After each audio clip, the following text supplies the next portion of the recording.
Muy bien, voy a hacer un video corto respecto a la prisión preventiva. Algo puntual. Bien, anteriormente ya hice un video respecto a las medidas de coerción. Bien, la más gravosa, por así, por así llamarlo, o bueno, por así decirlo, la prisión preventiva. Bien, vamos a ver. La prisión. Bien, la prisión preventiva es una medida de coerción, una de las medidas de coerción. Finalidad obviamente restringe o limita un derecho fundamental que sería el derecho a a la libertad, ¿bien? Obviamente no puedes dictar prisión preventiva a cualquier persona, ¿bien? Ese es un punto importante. Otro es que no es una pena anticipada. He visto comentarios en redes, no estoy criticando, no estoy burlándome, pero me gustaría corregir. Porque dicen que la prisión preventiva es una sanción anticipada, una pena anticipada. Un juez no puede dictar 30 años de prisión preventiva como condena, porque no existe, no está regulado en el código. ¿Ven? No es una sanción anticipada, es una medida cautelar que obviamente busca, asegura y garantiza que se pueda cumplir el proceso sin ningún tipo de peligro de fuga o obstaculización. ¿Ven? Es para asegurar la concurrencia del procesado, del investigado. Entonces podemos decir, perdón, no soy diestro, soy zurdo, pero esto que le intento, no es una sanción anticipada, ¿no? No es una sanción anticipada.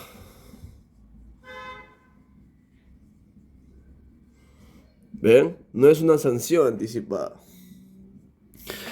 Entonces, una vez ya explicado el concepto, vamos a hablar sobre los presupuestos o requisitos para poder ser más claros. En el artículo, ay, disculpen, en el artículo 2, perdón, vamos a verlo más bonito, ¿bien? En el artículo 268 del Código Procesal Penal dice, o mejor dicho, regula los presupuestos, ¿no? Los presupuestos materiales. Presupuestos. ¿Cuáles son esos presupuestos, Mauro? Pues sencillo. El primero, bien, es que haya fundados, ¿no? Fundados graves elementos de convicción.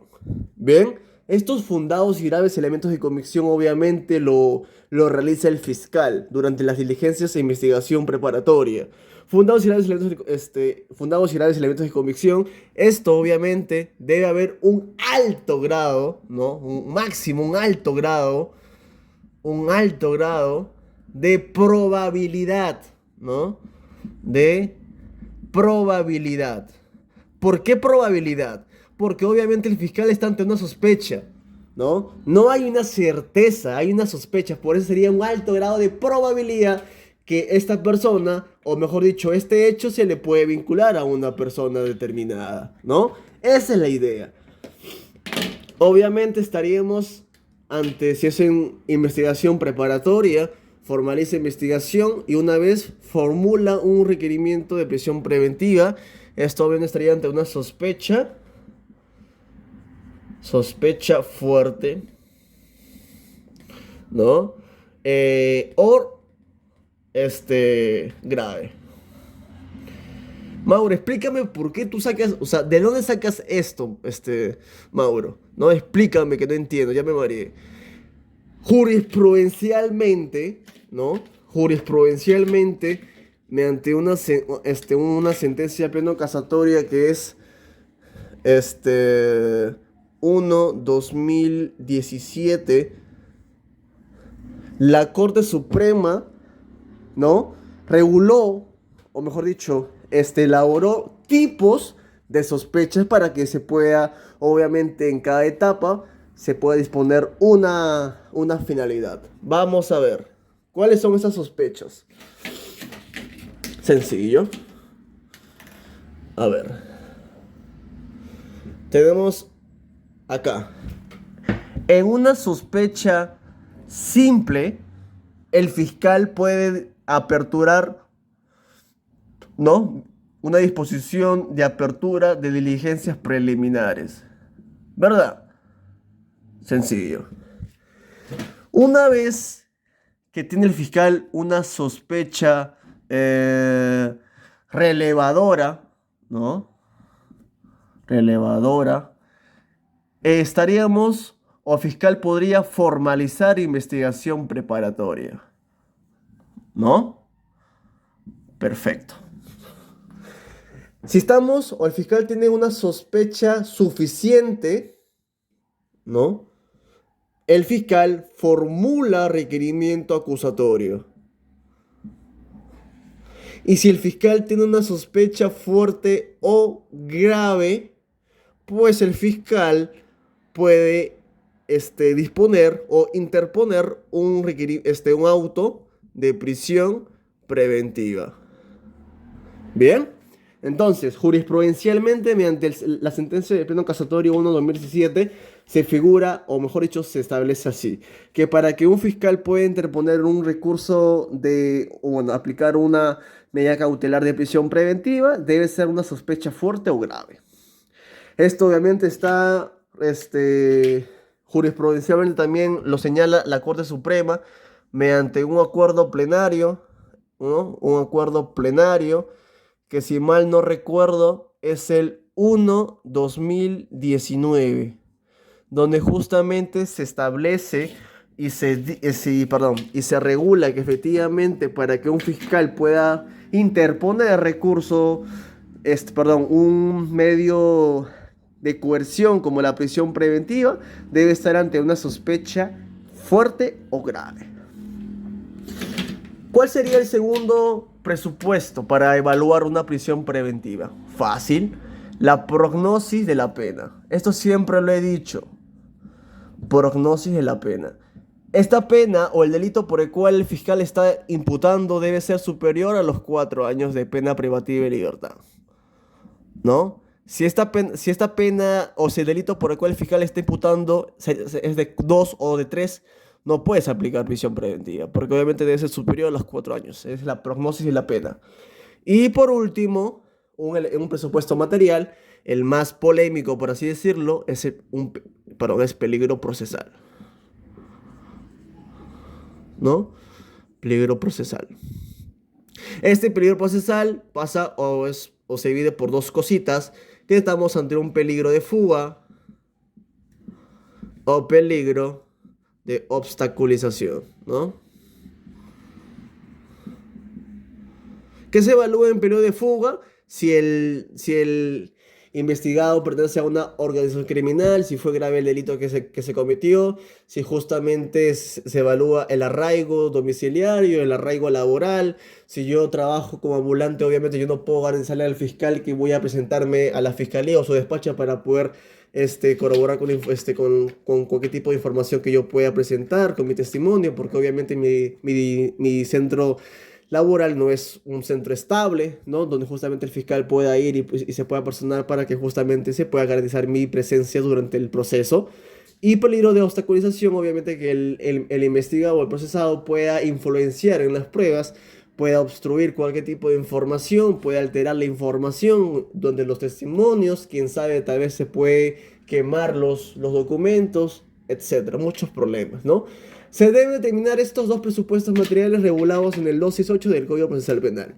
Pero, ¿no?, se suma dos presupuestos más jurisprudencialmente que tenemos mediante una casación que es la más conocida, casación 626/2013 Moquegua. ¿Qué dice en esta casación con la Corte Suprema? Que se deben de añadir dos presupuestos más. Bien, dos presupuestos más. El quinto presupuesto estaríamos hablando, ¿no?, sobre la duración de la medida, ¿no? La duración de la medida. Y el sexto y último es la proporcionalidad de la medida. Esto obviamente debe tener un sustento constitucional. ¿Por qué? Porque obviamente se aplica el test de la proporcionalidad. ¿Sí o no? Confírmeme, ¿sí o no? Me siento solo hablando. Test de la proporcionalidad. Mauro, ¿qué es el test de la proporcionalidad? Vamos a retroceder. Vamos a hablar derecho procesal constitucional. ¿Qué es el test de la proporcionalidad? No basta con el principio de legalidad, ¿eh? Se debe respetar también el principio de la proporcionalidad. Este principio de la proporcionalidad tiene o rige por tres subprincipios. Que la medida por la cual el fiscal está tomando debe ser idónea, ¿no? Debe ser idónea. Debe ser necesaria, ¿no? Necesidad. Y debe ser un, eh, una proporcionalidad estricta, ¿no? En sentido estricto o ponderación, ¿verdad? ¿Por qué? Idónea porque debe haber una razón, un fin por el cual tú estás tomando esta medida. Necesaria, obviamente, porque de todas las medidas que existen, tú estás tomando esta, por la cual tú crees que es necesaria, ¿no? Y proporcionalidad, en sentido estricto, obviamente, si tú, ¿qué vas a ganar? Si tú sacrificas un derecho, estarías restringiendo un derecho. ¿Qué ganas? Ah, ok, la eficacia del proceso. Bien, está bien, lo que todo el mundo queremos, llegar a la verdad. Pero estarías vulnerando un derecho, perdón, estarías quitándole un derecho a una persona. El derecho a la libertad, ok. Pero ¿qué pasa si esta persona depende de otras personas más? De cinco abuelitos, de dos abuelitos, de tres hijos, tiene tuberculosis, tiene sida, tiene cáncer, tiene todo. Estarías vulnerando el derecho a la libertad, a la vida, integridad física, salud, familiar, alimentos, todo. Entonces, ¿por qué no una comparecencia restrictiva en vez de prisión preventiva? ¿No? O sea, hay que ser proporcional. Hay que ponderar si esta es menos gravosa o esta es la más gravosa.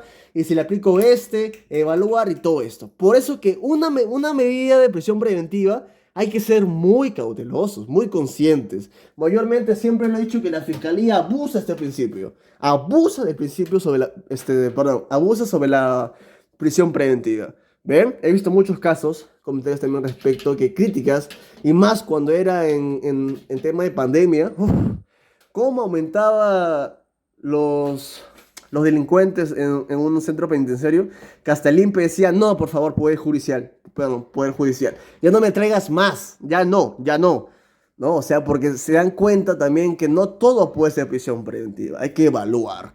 Por eso se llama una etapa intermedia para que justamente se pueda controlar, se pueda evaluar si esto procede o no. ¿Ven? Entonces, ya tenemos que ser idónea, necesaria y obviamente en sentido estricto, proporcional, ¿no? Jurisprudencialmente se agregan dos presupuestos más, la duración de la medida, porque explícame por qué tú, fiscal, piensas que los 9 meses que has dictado son es el correcto. O mejor dicho, explícame si por qué en vez de aplicarle 36 se le aplicas 19. Fundamentame el por qué, constitucionalmente hablando. Y proporcionalidad, que obviamente se debe respetar el principio de la proporcionalidad, y obviamente, claro está, que hay que evaluar si esta es proporcional o no, si se puede aplicar o no. Entonces, justamente hay que poner una balancita y ver si esta puede ser menos gravosa o no, si hay consecuencias o no, si se evalúa. Por eso que justamente es proporcional. ¿Bien? Otra cosita que quiero tocar son los plazos. Hay que ser muy, pero muy... es muy importante esos temitas. Bien, artículo, si mal no recuerdo, es el 272 que te habla sobre los plazos. Si estamos ante un caso simple, simplemente sería 9 meses. Casos complejos, fácil, 18 meses. Caso de crimen organizado, estaríamos hablando de 36 meses. Mauro, ¿se puede prorrogar? Obviamente, pero no basta con solamente la pedida del fiscal. Esto se evalúa por el juez. Se agregan 9 meses más prorrogables, 18 meses más prorrogables en casos complejos y en crimen organizado 12 meses más. Todo está regulado en el 272 del nuevo Código Procesal Penal. ¿Ven? Obviamente el test de la proporcionalidad, eso obviamente abarca la idoneidad, la necesidad y el principio de proporcionalidad en sentido estricto, la ponderación. Hay que evaluar, ¿no? Ya tenemos los presupuestos, ya tenemos los presupuestos que se han agregado en una casación, el acuerdo plenario justamente que habla sobre la prisión preventiva, la sentencia del pleno casatoria del 1-2017 que te habla sobre los tipos de sospecha, cuando estamos ante una sospecha, y bueno. Un dato importante que me han estado preguntando, no se confundan, ¿ven? Recuerden, recuerden esto, por favor, que la formalización de la investigación preparatoria no interrumpe el plazo de la prescripción de la acción penal, sino solamente lo suspende.